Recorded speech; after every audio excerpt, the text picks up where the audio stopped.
Okay, 7th grade physical geographers, Circle Middle School. Let's do a little map reading practice. We're going to work together today in class. This will be an in-class activity.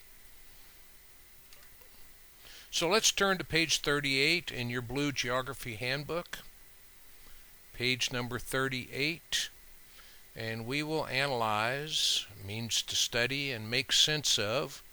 We will analyze a few maps together.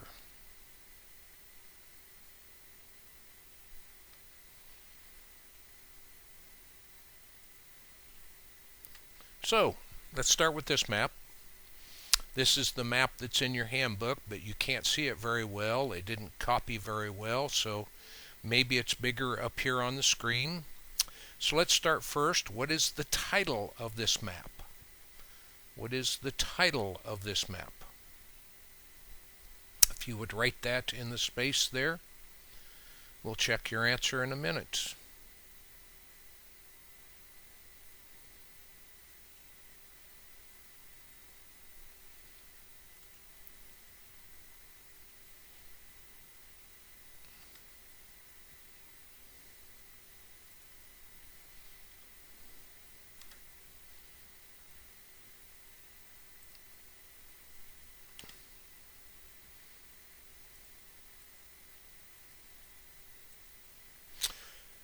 What is the map trying to show? What is this map trying to show?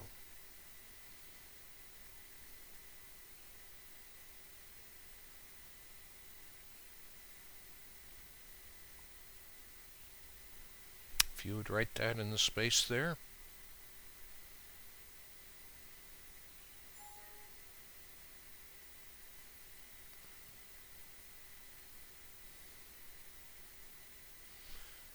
Got all kinds of interference with me here at home on my machine. Sorry about that. Number 3, identify and label the compass rose, the key, and the scale. Identify means to find it, and label means to write out the compass rose, the key, and the scale. If you would find those on the map, and right next to it, you might even circle them to make sure, and then label.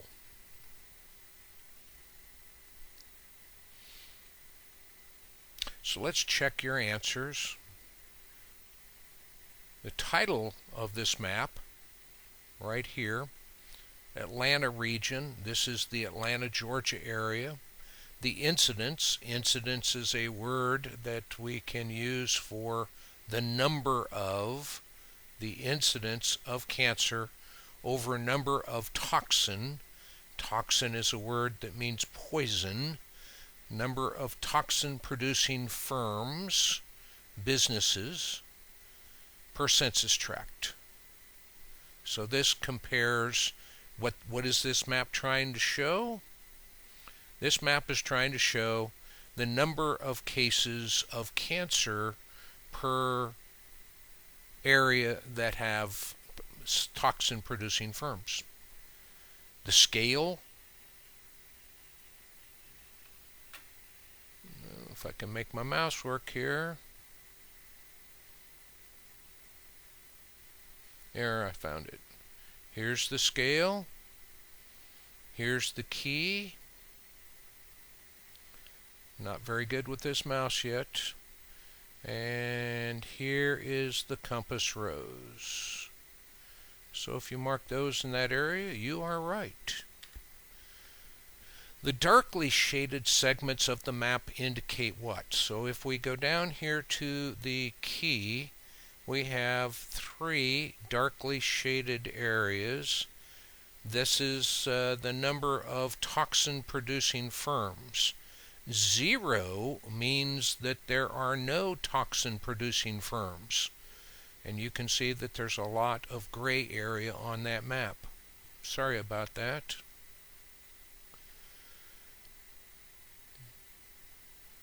You can also see that the bright pink area are 1 to 5 toxin producing firms, And it's kind of hard to see the difference between 5 and 13 and 14 and 35 on this map, so we'll just treat them all the same.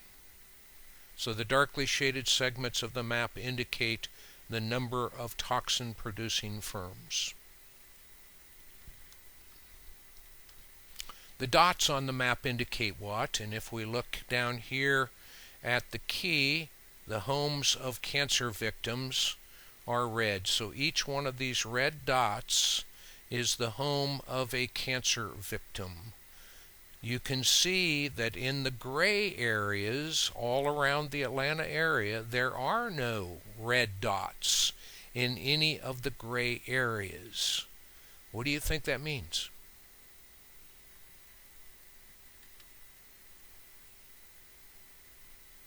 So we can see that the red dots, homes of cancer victims, are only in the areas where we have toxin-producing firms.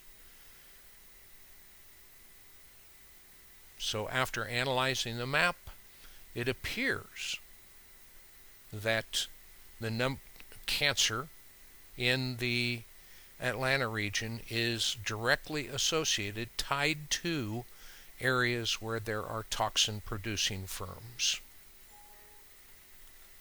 That keeps popping up. I don't know how to fix this.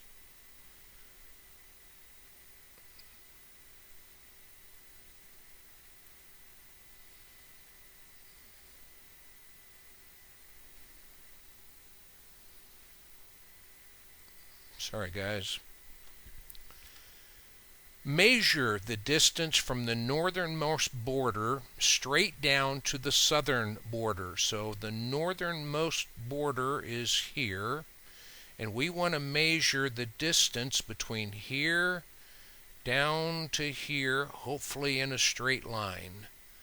So if you remember our little trick from the last presentation, if you would get a piece of paper and if you would fold it, and then if you would mark your paper from the top up here, from here down to here, make a mark on your paper, and then compare the paper to the scale over here.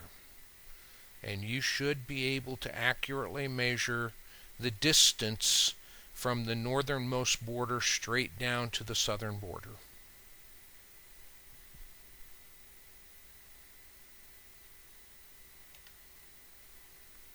Okay, let's take a look at this map.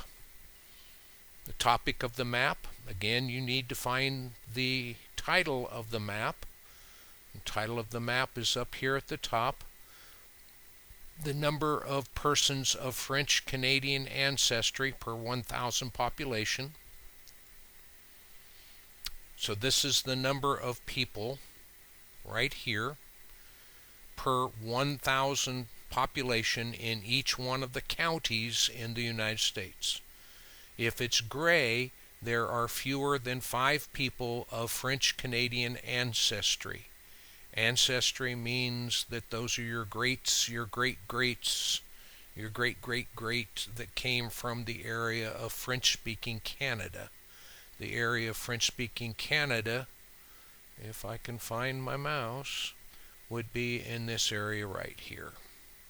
Along the St. Lawrence River, there was an area that was originally settled by the French, in fact is French-speaking even yet today. So parts of the United States have been settled by French-speaking people from Canada. The red indicates the greatest number of people, 51 to 489, and you can see areas of red here and areas of red up along the Canadian border, which makes sense. Proximity, the areas are very close. So, number 8, name 2 states with little, if any, people of French Canadian ancestry.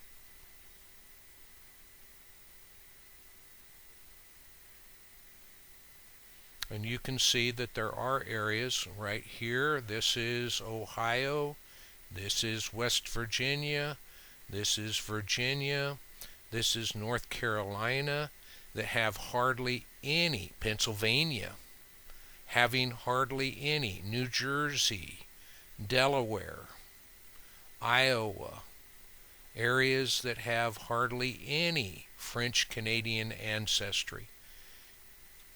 Kansas, if I can find my mouse again, there it is. Kansas is an area that does have a little bit of French Canadian ancestry, particularly right here, right in this dark blue county right there. Which state has the most counties with a French Canadian population? This shouldn't be 50%. That is a mistake. I'm going to cross that out. In excess of 50 people per 1,000. And again, our areas of greatest concentration are up here in the area next to French-speaking Canada and down here in Louisiana.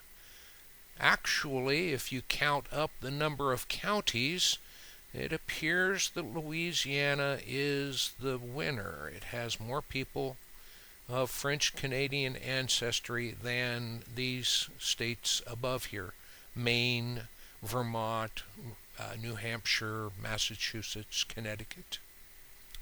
So it appears that Louisiana has the greatest number of people of French Canadian ancestry.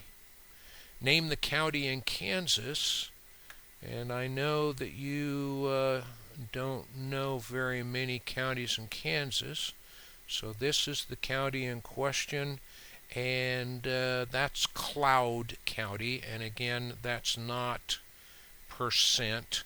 That's between 35 and 50 people per thousand, and that's Cloud County. That's immediately north of Wichita, near the Nebraska border. It has a significant, for Kansas, a significant number of French-speaking people, people who were French-speaking when they originally settled here. This is a map that has a different kind of key. It doesn't have a title, so let's read together what is in print down here. We see numbers. We see 13, we see 41, we see 20.5, and we see 34.7. And if we read here, the number of states with adult obesity rates. Obesity is people who are heavily overweight, like your fat old man teacher. So, we see that there are 13 states in whatever color this is, red, I suppose, that have obesity rates above 30%. And that would be through this section of the United States. Oh, I'm in the wrong spot. This section of the United States right here, including Oklahoma, Arkansas, Louisiana, Mississippi, Alabama, Tennessee, Iowa, South Carolina.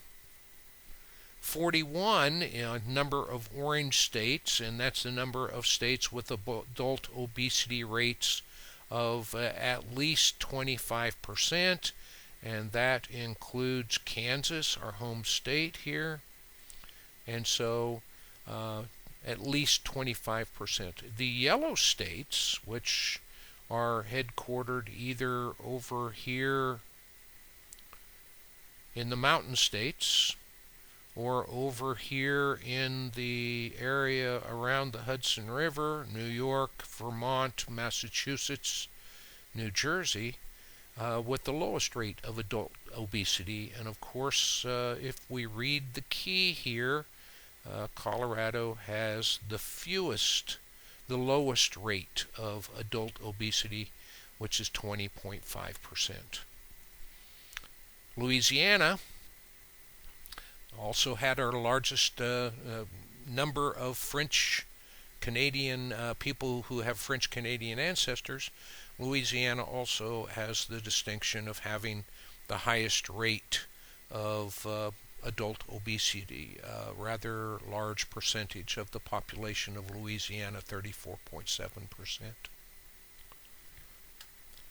So we've already answered many of these questions. Name 2 states with the lowest rate of adult obesity. Which of the states has the lowest rate of all? Of course, that again is Colorado here with 20.5%. Which state has the highest rate? We already answered that.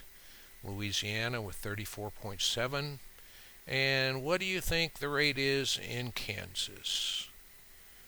Well, if we look at our key here, it really doesn't tell us.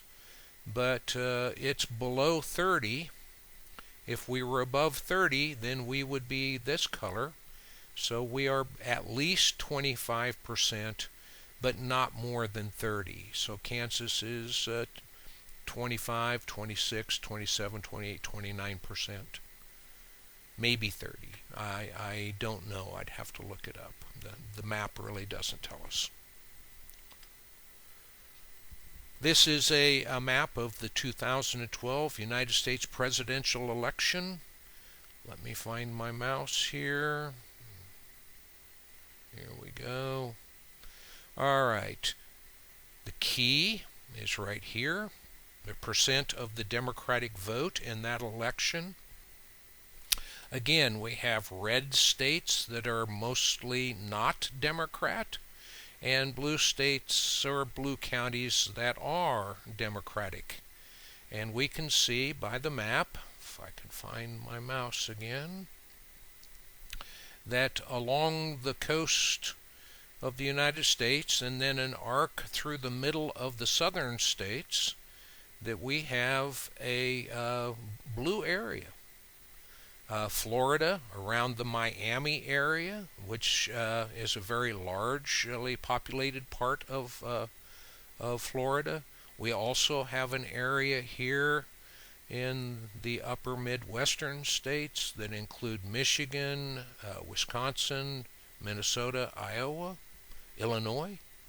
And again, down here, we have an area in the Southwest and the American West that looks a little blue. And so this shows the percent of Democrats at the county level. You can see as far as Kansas is concerned, that there is a little bit of blue up in the Topeka, Kansas City area, but for the most part, around Wichita, it's not as Republican as the rest of the state, which is heavily Republican. So a rather easy map to read, and you can see down here that this is the area of the electoral votes. The states that are blue voted for President Obama. The states that are red voted for Mitt Romney. And you can see the breakdown county by county, and you can see where the Democrats were in that election. This is a map about non-metropolitan population change from 2000 to 2010. Non-metropolitan means that it's where the cities are. And in the key down here, the metropolitan, let me find my mouse again, here we go. The metropolitan counties where it's heavily populated, those are the areas that are gray. And you can see in Kansas that would include the Wichita area and the Kansas City area. If we read our key down here, the dark blue, the gain is greater than 10%. And you can see that there aren't very many areas in Kansas that are blue. Just this one right in here that is blue. Or at least it used to be blue. The rest of Kansas appears to be a loss. This part of the key over here are counties that are losing population. And you can see that there are more losing counties in Kansas then there are counties that have gained population. You can pick out the states that have had the greatest population gain: Colorado, Wyoming, Nevada, Florida, down here, uh, Arizona. But our home state of Kansas didn't fare so well, as we appear, if we read the key, the losses outnumber the gains. Kansas is losing population. This is a map from the census. There is a census every 10 years that's conducted in the United States. We count all of the people. It's easy to read this map: American Indian and Alaska Native population. And down here we find the key, if I can find my mouse. All right, there we go. There's the key. And you can see that the darker tan is not very well populated by American Indians. The darker the blue, the greater the Native American population. And you can see that Kansas does have some lighter yellow areas, particularly in the southeast corner of the state, which would indicate an area, if I can find my mouse again. There we go. This area down here is close to Oklahoma, and you can see that Oklahoma has quite a large area of Native American population. And so in Kansas, the closer you are to the state of Oklahoma, the likelihood of people being Native American, American Indian is greater. There's also a large area in New Mexico, the Four Corners area, which is made up of a number of Indian reservations.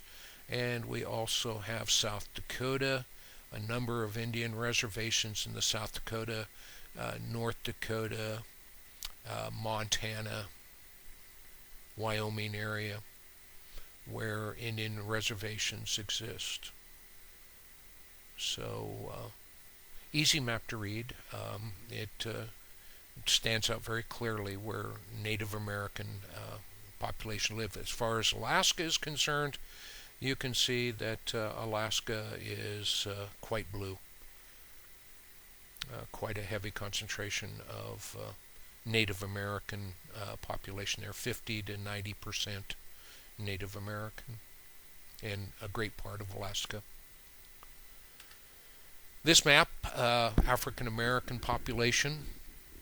I don't know if you remember anything about your American history from the 5th grade, but slavery existed in the American South, and the slave states were in this area right there. That's where slavery existed before the Civil War.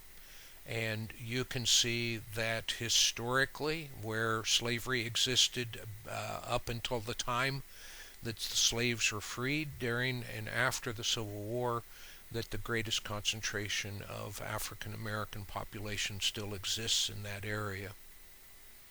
The key shows that those blue, dark blue areas where the African American population is in excess of 50%, that at least half of the people who live in those counties are African American. As far as Butler County is concerned, the percentage is between 1 and 12.5%. Again, we could find out exactly what that number is. The map doesn't tell us. Hispanic or Latino population. It stands to reason that the area that was Mexican before the Mexican War in 1847, 1848 would be an area of Spanish-speaking Hispanic population, just like the American South was the area where slavery existed, and African Americans lived there. it stands to reason because of history that the area that was once part of Mexico would be where the greatest number of Hispanics live in the United States. And again, the dark blue is above 50%. And there are some areas along the border, which stands to reason, along the border with Mexico, which are very heavily Hispanic. Florida also is an area of some Hispanic population. Most of those people are Cubans. Those Spanish-speaking people have fled Cuba after 1960 and the Castro Revolution. And again, Kansas has a significant Hispanic population, particularly in the southwestern corner. Again, if I can find my mouse here, sorry about that, in the southwest corner, which is yeah, pretty blue. Okay. This is about language. The key is not the easiest to read, I'm sure, but this color right here is German, and you can see that German is spoken. This is prevalent language spoken at home in the year 2000, excluding English, which means not including English. And you can see that the color blue is quite evident that the United States has a history of being settled by German descendants, people who came over here from Germany, particularly in the central part of the United States. Up here, again, if I can find my mouse, up here is a French-speaking area. And of course, you remember from our map about French-speaking descendants from Canada that this is an area down here where French is still spoken. The green is Native North American languages. And so Native American languages in the Four Corners area where there are quite a number of Indian reservations. There are still some American Indian dialects and languages being talked at home, spoken at home in Oklahoma, and then of course in Montana, North Dakota, South Dakota, where we already know that there were a number of Indian reservations there as well. And of course up here in Alaska, we know that that this area was heavily populated by Native Americans, and many of those speak their native language at home. The orange area is Spanish. If there is a dialect or a language that's spoken at home, it's in the United States, it's Spanish, and the orange is Spanish. Okay, pretty simple map. And our last map to look at, these are all demographic maps. This is gun ownership in the United States by state in the year 2009. The lighter the color, the fewer number of guns. The darker the color, the greater number of guns. 59.7% of people who live in Wyoming own guns. In the District of Columbia, where gun ownership until recently has been illegal, the number of percentage of people who own guns is 3.8%. And it's very clear to see that where guns exist. The areas that have the white lines, the white diagonal lines, show the top 10 states in firearm deaths, and it is remarkable that firearm deaths don't seem to exist in the states that have the greater percentage of guns owned by the people there. Well, except for Mississippi and Yeah, Mississippi.